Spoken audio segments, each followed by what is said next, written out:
Demi untuk keselamatan pengguna jalan yang melintas, 2 personil Babin Kamtibmas Polsek Rantau Selamat Polres Langsa, bersama BPBD Aceh Timur, respon cepat menebang pohon yang akan tumbang. Jumat tanggal 11 Juli tahun 2025.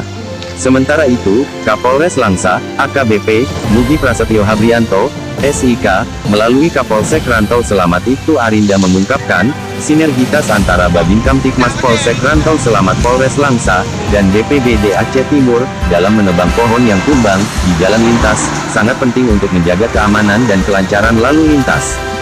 Kapolsek Rantau Selamat Ibtu Arinda juga menjelaskan bahwa, peran Babin Kamtibmas sangat penting.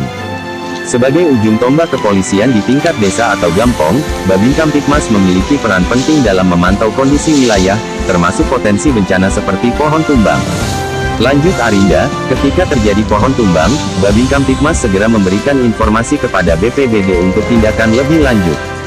Babin Kamtibmas juga dapat membantu mengamankan lokasi kejadian, mengatur lalu lintas, dan memberikan himbauan kepada masyarakat sekitar. Kemudian, kata Arinda, BPBD memiliki keahlian dan peralatan yang dibutuhkan untuk penanganan pohon tumbang, seperti gergaji mesin, alat berat, dan personil terlatih. Dengan adanya sinergi yang baik antara Babin Kamtibmas dan BPBD, penanganan pohon tumbang di jalan lintas dapat dilakukan secara efektif dan efisien, serta memberikan manfaat yang optimal bagi masyarakat, pungkas Arinda.